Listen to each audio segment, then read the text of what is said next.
So we talked about the fact that they said that Avraham holy this Yitzchak. Why is that necessary? We talked about the scoffers. Let me give you a Kabbalistic approach. Next week we have a story that makes no sense. And nobody really understands why this story is in the Torah. What happens next week? Next week, Yaakov is in Lavan's house. And he's living there, he's married, he has children, he has his wives, Rachel, Leah, Bilhah, Zilpah, and he has his children. How does Yaakov make a living? What does Yaakov do for Lavan? He's a shepherd. Okay. And he's a shepherd, and they have some type of arrangement. All of a sudden, Lavan and Lavan's children, he has sons, comes to Yaakov and says, "You're a thief." Yaakov says, "Why? What did I do?" He says, "Every time a certain sheep is born, you say, 'That's mine, that's mine, that's mine.' You have hundreds of sheep, my father has nothing." Yaakov says, "Okay, let's get it straight. What sheep are mine? What sheep are yours?" So they said, "Okay, if the sheep has spots on it, belongs to my father. If the sheep has stripes on it, it belongs to you." Got it. So they divide up the sheep. All the spotted sheep are here and all the striped sheep are here. No confusion. What happens next? By the water where the sheep drink, Yaakov takes certain sticks and he makes stripes on them. And he puts the sticks by the water. The sheep come and they drink the water. After they drink the water, they have relations. While they're having relations, what are the sheep looking at? Sticks with stripes. Every sheep that's born has what on it? Stripes. All of a sudden, Yaakov becomes richer and richer and richer. Now, why is that story in the Torah? What does that story teach us? Strange story. What? It's a strange story. It's a strange story. So the Sifrei Kabbalah say as follows. Listen to what they say. They say that what people, parents, think about affects their children, especially when the children are being created. So this is what the Letzonim said. Nobody questions that Avraham is the father of Yitzchak. But how did someone like Avraham and Sarah produce a Yitzchak who has an Esau? How could that be? I'll tell you why. Before Sarah got pregnant, whose house was she in? Avimelech.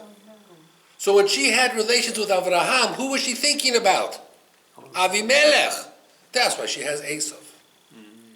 That means that's what they were saying. They were saying that the DNA was not Avraham and Sarah. That was the DNA.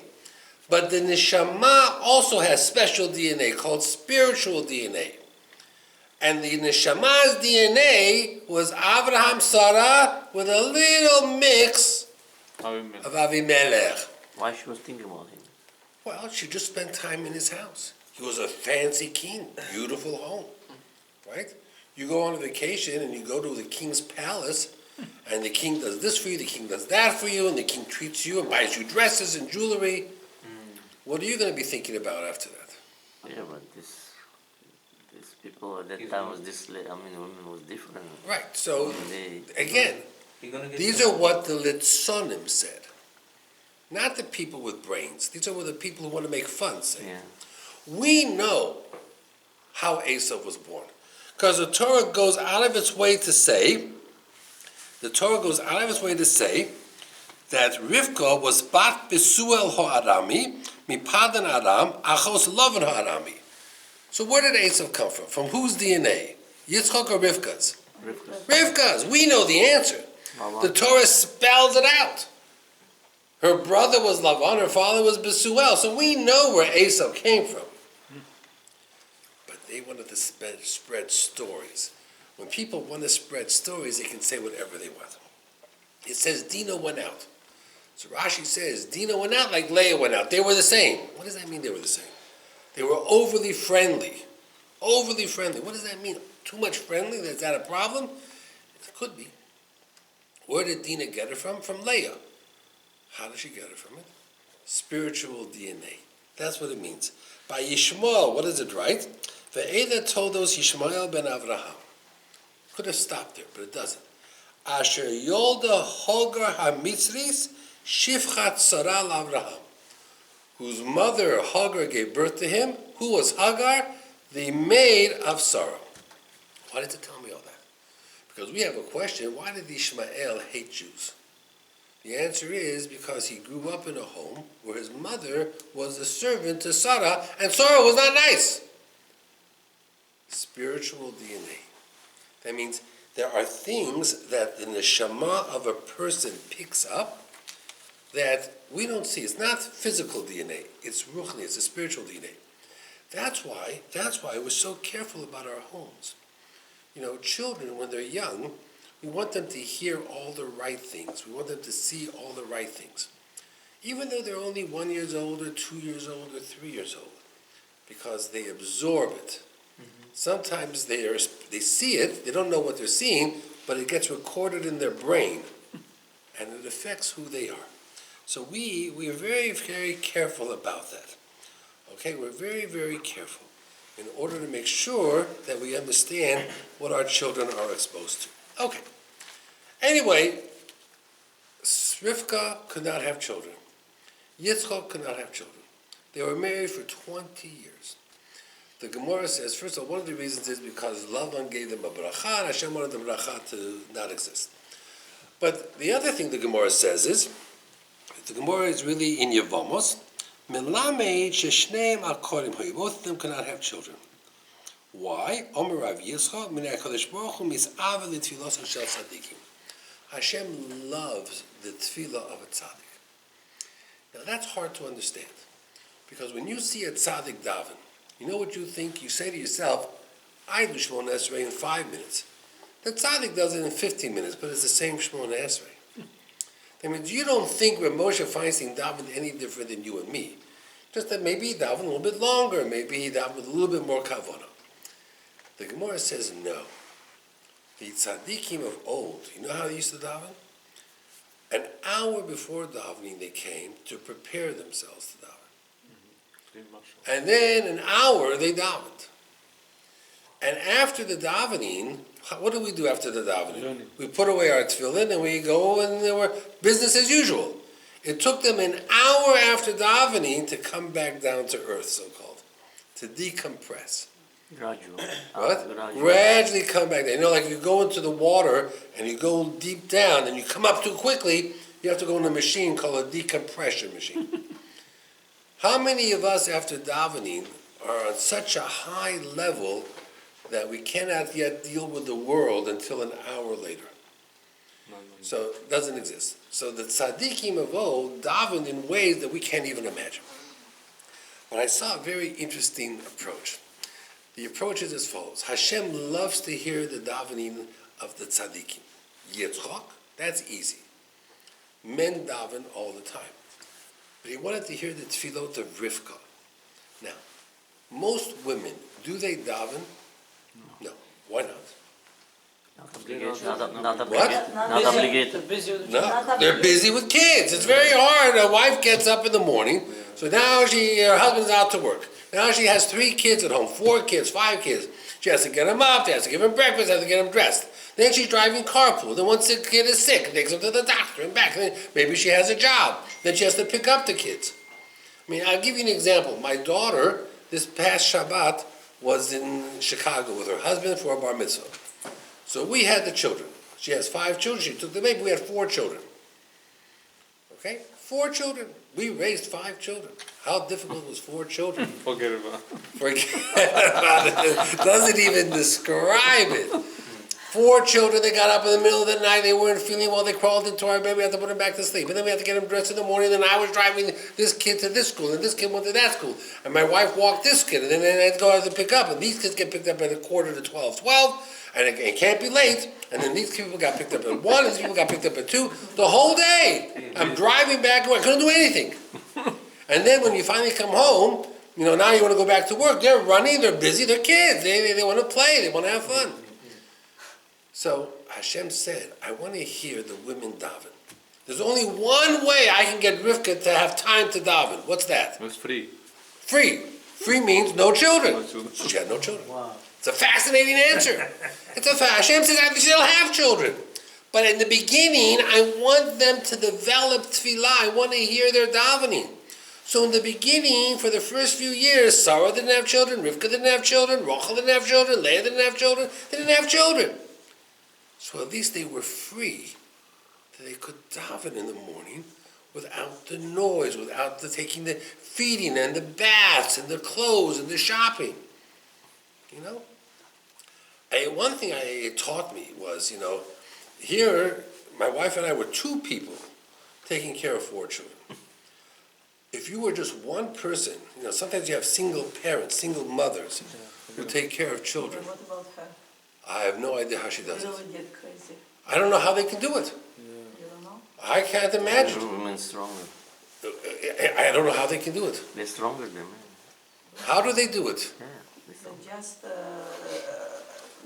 don't have life. They don't have a life. They don't have life. Okay? And you know what? And we don't understand that. Men never understand. We don't understand. That's a problem.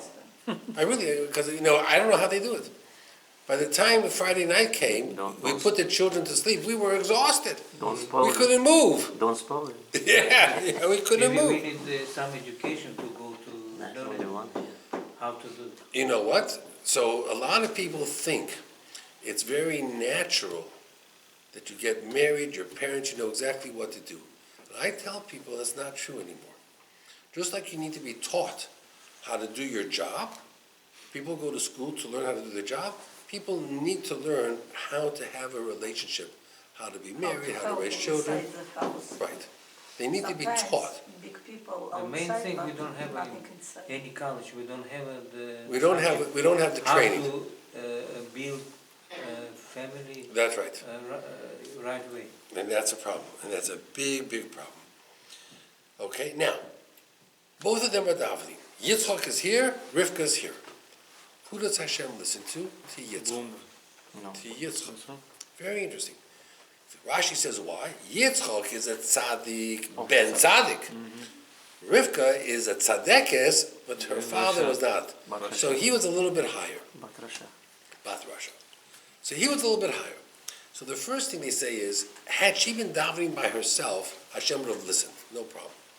But when you have 2 people davening, you always go by the better. That's all. The truth is, when you choose a chazan in the shul, what do you look for? The first thing you look for is someone with a nice voice, right? Then you look that the person should have good midos. You don't care if what his father is. You don't really ask who his father is. There's an old joke, they say, that a person comes into someone's house who's not so religious, and they prepare food, and they say, here, you can eat the food. You're a little bit hesitant because you're not so religious.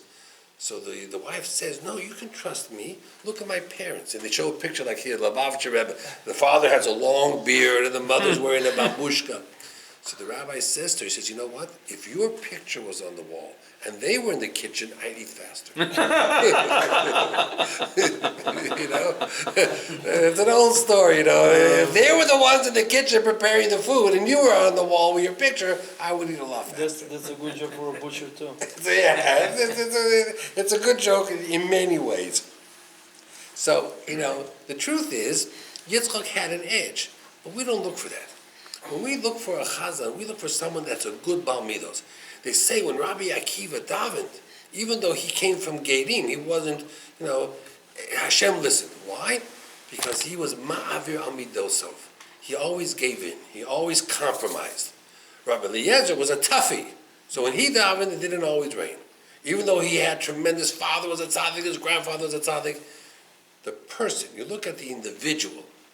Now, they bring down that one of the reasons why Hashem listened more to Yitzchak than Rivka was in any other tefillah, they're both the same. But when it comes to children learn from family. So the children are going to learn from the parents, the grandparents. So these children, who do they want them to learn from? the Yitzchak and Avraham connection, not the Rivka and the Lavan connection. So when it comes to children, it's a little bit harder, and that's why you need to have yichus. But other than that, the truth is everybody's the same. Now,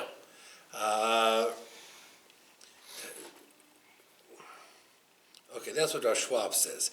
That Rav Shimon Schwab says, that it's because they were davening for children, it was the children that was more important than anything else. And the Abder Rav says that had she been alone, it would have been no question whatsoever. They would have listened to her as well. Okay, let's go a little bit further. And we're going to see how we're doing time-wise. We're doing just fine. The next part, we're going to get into some complicated things you're going to have to follow very carefully. And again, from a Kabbalistic approach. It says, Vayehav Yitzchak is Esav. Two children, Yaakov and Esav. We think of these two children as being different as day and night. Eventually that's true. But in the beginning, they probably were very much the same. What you saw looked the same. Their personality was different.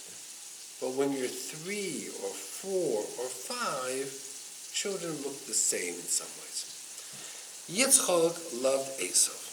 The Torah says, Kitzai bepiv. Esav was tricky. He'd always ask his father, how do you hang up a mezuzah? Do you have to give maaser from this? Salt and stuff like that. And Yitzchak would always say, oh, that's such a good question. I'm so happy you asked me. But Rivka, she wasn't fooled by any of this. Who did Rivka like? Yaakov. So there's an interesting Gemara. Listen to this Gemara. The Gemara says that there were two people who lived around the same time, Rav Yochanan and Reish Lakish. They were always together. They were chavusas. The Gemara says if Reish Lakish is in the marketplace and he's talking and smiling with a person, that person you can lend money without witnesses. Because if Reish Lakish talks to him, he must be a very honest man. Then the Gemara says, what about if Rabbi Yochanan talks to a man in the marketplace? Could you lend money? He said, nope, only with witnesses. What's wrong? What's wrong? So you know what the answer they give us? Reish Lakish, when he was younger, what was he? Wrong. A robber. He was a ganav. He was a thief. He knows people.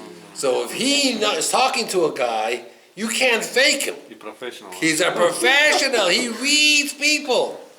Rabbi Yochanan believes everybody's a good person. Yeah. So Rabbi Yochanan talks to you means nothing. Reish Lakish, if you're a faker, he knows it.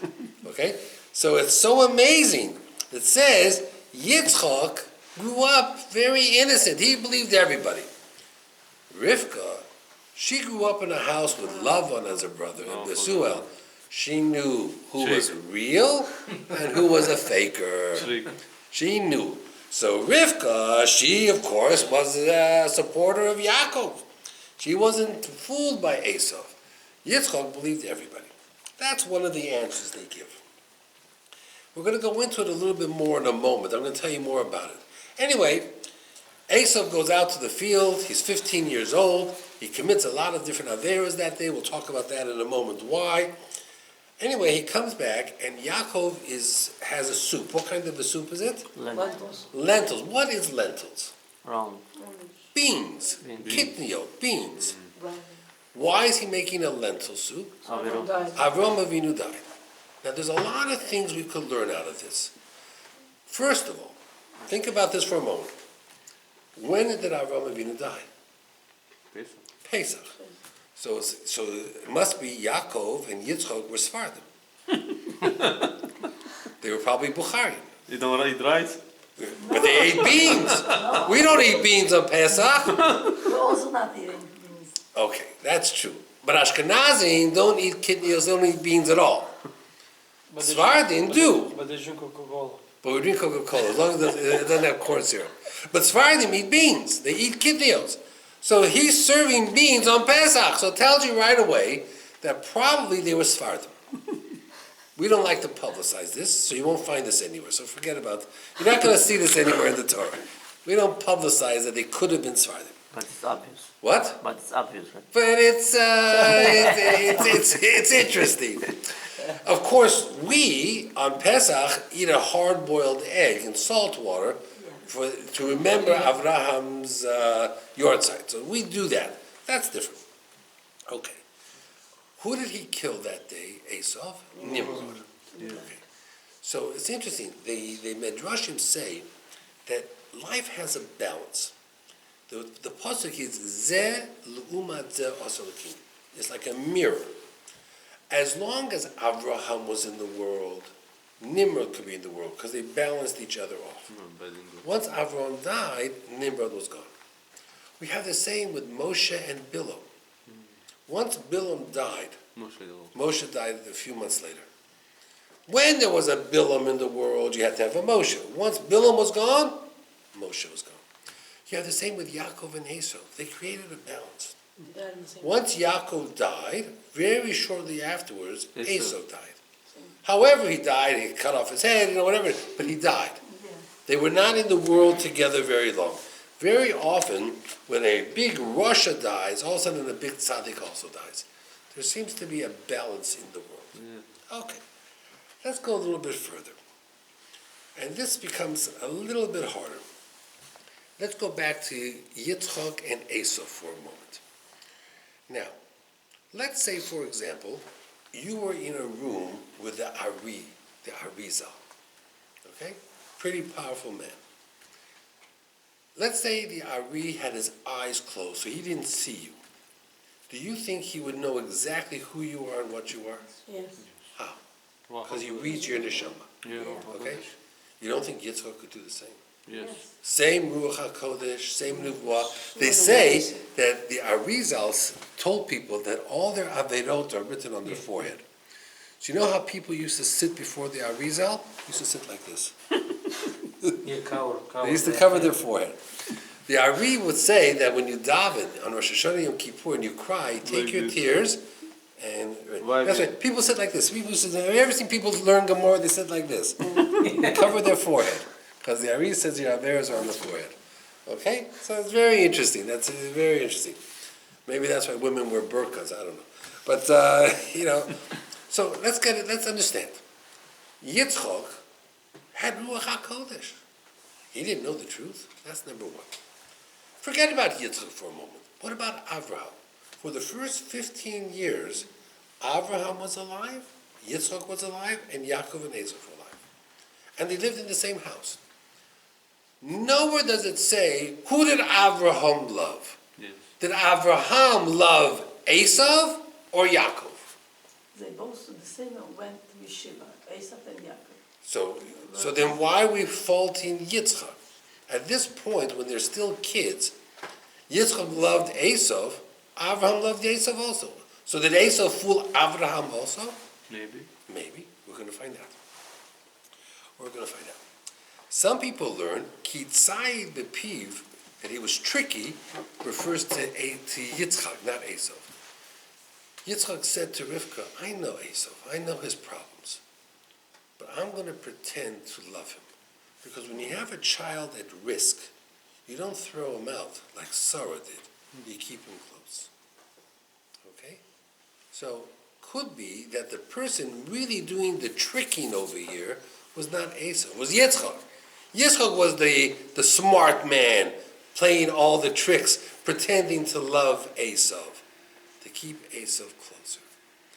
It came with a price, because when Esau wanted to kill Yaakov, they kept Esau home, and who did they send away? Yaakov. And because they sent Yaakov away, we're going to learn next week, we'll talk about this more, Yaakov was very angry at who? His parents. And we know this because when Yaakov comes back after 22 years, he doesn't see his parents for 2 years he's back. Imagine you go away for 20 years, and you come back, your parents live in Forest Hills, and you're in Regal Park, they're 10 minutes away, and you don't see your parents for 2 years. What message are you saying? You're saying there's a problem. So we're going to talk about that next week, because nobody believes Yaakov didn't see his mother. By the time he came back to see his father, his mother had died already. And he loved his mother. His mother loved him. So the one person who stood up for him was his mother. He never saw his mother after he left. His father he saw, but not his mother. Did he blame his mother for not going against the father? I don't know. You know, it's hard to talk about this when you talk about Avraham, Yitzchak, Yaakov. You don't want to talk about family problems and all these things. But we're going to go into it a little bit more. The same problem had David HaMelech with his kids, with the Amnon, with That's correct. Abineu, with the... David HaMelech was Avshalom. blind to his kids. Amnon and Tamar, Avshalom. I mean, it was a nightmare. It was a nightmare. So the Torah is teaching us like a father should not be polite with his kids. The Torah is teaching us Just like the way a it's lot of things. Being polite with children is not a problem, but you have to be a parent. Meaning when a child is mean, You have to like know what Esav to or like do. You have to like know. Amnon, You have to address it. you have to really give him a punch in the You face. cannot ignore it. Yeah. That's correct. Let's go a little bit further, okay? A few more points, and then I want to get into what we really have to get into. You ready? Listen to this. Very strange. This parsha has a lot of strange things people don't even talk about. Here we talk about everything. Yitzchak says to Esau, you know what? Do me a favor. Take your bow and your arrow and everything, and go out and get for me venison. Venison means deer meat. And prepare it like I love it. Remember that pasuk? He says, go out? Okay. Question. How many great people do you know what they love to eat? For example, Rabbi Yosef, in all the biographies, is there anywhere written that Rabbi Yosef, his favorite meal was meatballs? Doesn't say. What about Rabbi Yosef? Do you know what his favorite meal was? Maybe he liked lasagna. I have no idea. Glass of water. Right. What about Rabbi Moshe Feinstein? Do we know what it? We don't. You know what the funny thing is? 20 years ago, Art Scroll, everybody was publishing books on the Chumash, on Navi, on Mishnah, Gemara. Today, take any ad in any newspaper from Art Scroll or books. There's always going to be one book is a cookbook. Never was before. In the last 5 years, cookbooks are the most popular books being bought today. As if to think we are a people that all we think about is food. It's bizarre. It's bizarre. In the Jewish world? In the Jewish world, Art Scroll, cookbooks. Open up, if you get today any of the newspapers, the Jewish newspapers, you get any newspapers, you get the Yated, you get the Jewish Press, you'll see ads for Art Scroll for Hanukkah. And one of there's 4 books advertised, 5 books, one of them is a cookbook. Every time there's a cookbook in there. There's always a new cookbook. Oh, yeah. Always a new cookbook. Anyway, Make money. Yitzchak says to Esau, make me the food that I love. What does he love? Deer meat, whatever it is. Okay. Now let's understand this. I love it. Okay. What's your favorite food? Most of us like steak. Rib steak. You like a steak? Okay. Could I fake you out and give you a hot dog or a hamburger and say it's a rib steak? No. What does Rivka do? She says, he wants deer meat? Forget about it. I'll prepare some goats. This is the food he loves. What did Esau bring him? Dog meat. He tried to get the deer, but every time he captured the deer, Amalek came and let the deer go. So he had no choice. He took a dog and he burned it. Here's Yitzchak, wanting the food he loves. She's making him goats, and he's making him dog meat. No one is making him the food he loves. So clearly, Yitzchak doesn't really know what he loves. He doesn't know the food he loves. So the Ramban says something very interesting. The Ramban says that all Yitzchak wanted was a good meal.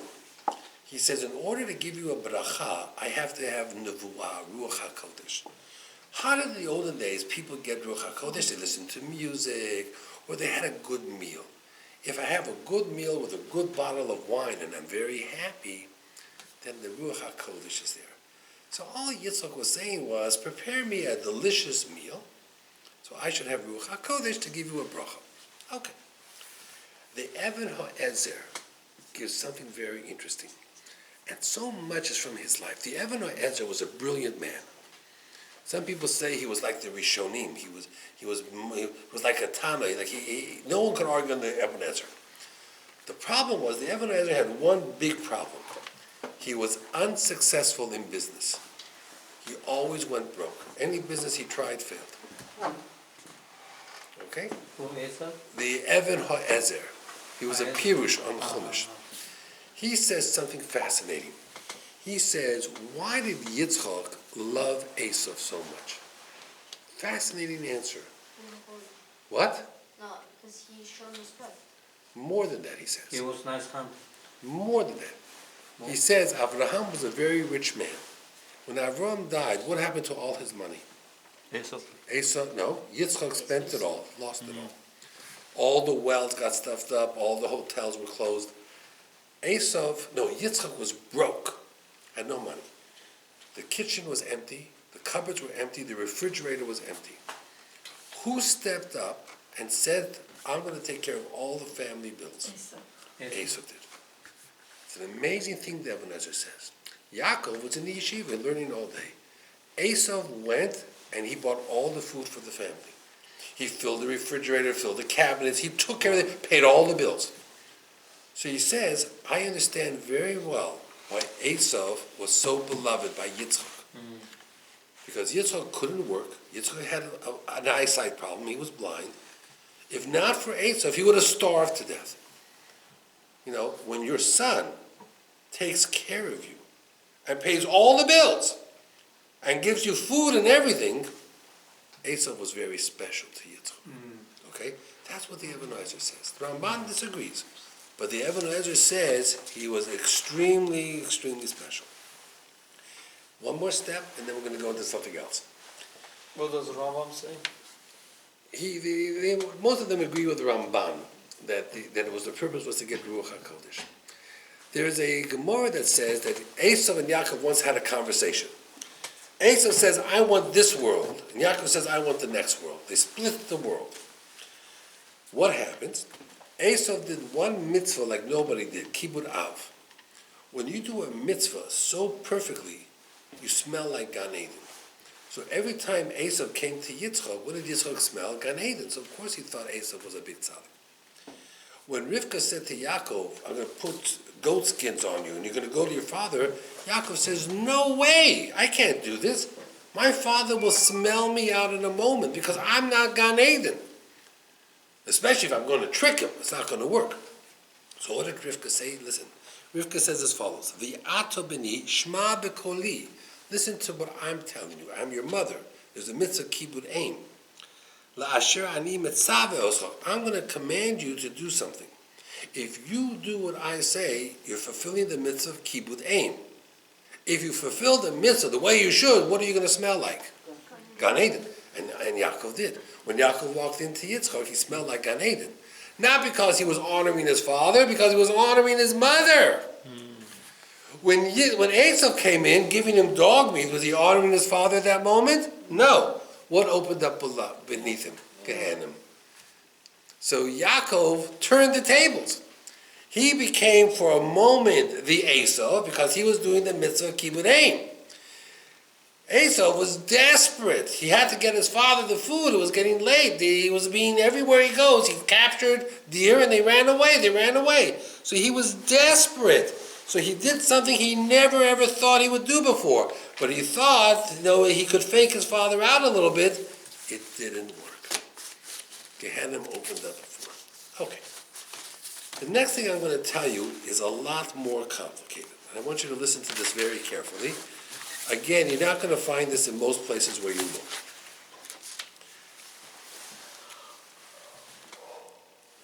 Let me try to explain it to you as best I can. Yaakov and Esav were two brothers. What was the plan?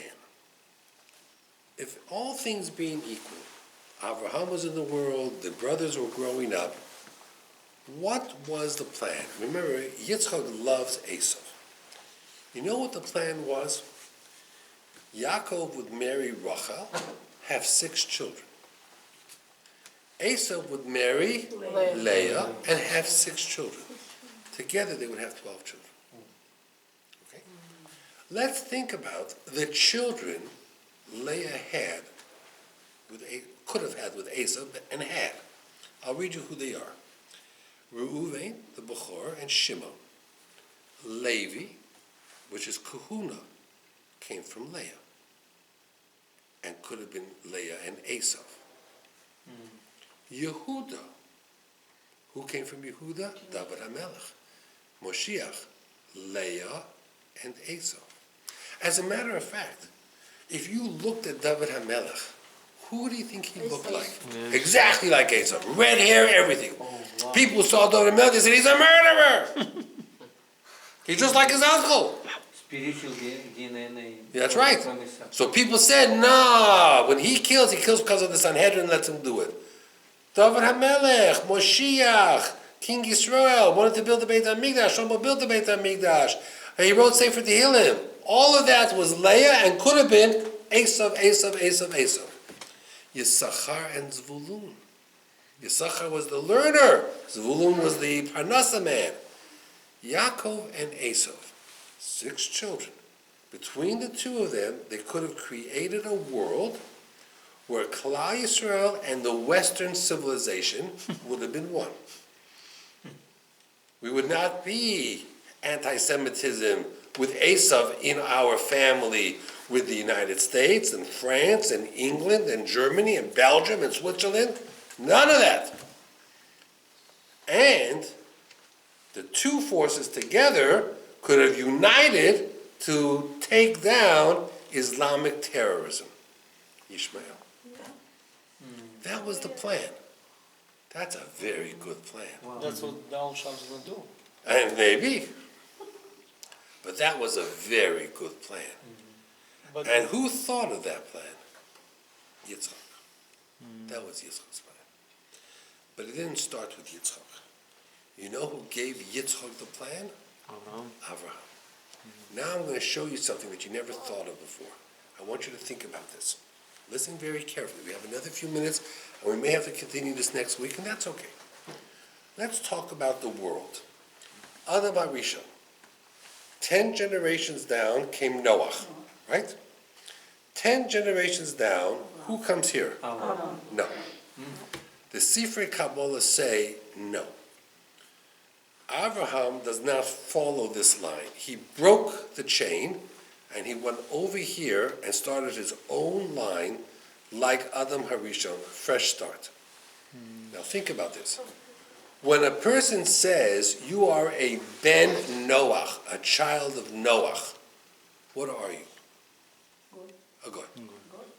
But aren't we ben Noachs? Avraham comes from Shem. Shem is from Noach. So why does a ben Noach refer to a non-Jew, not a Jew? The answer is Adam, Noach, 10 generations continues, Avraham is not there. Avraham started over here, equal.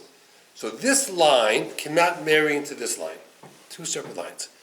Avraham had Yishmael, didn't make it, this line.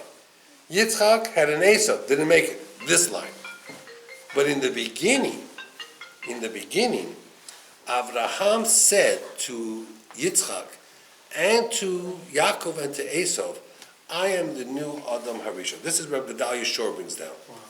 And because I'm the new Adam HaRishon, I'm going to get rid of the Yetzer Hara, I'm going to get rid of the Satan.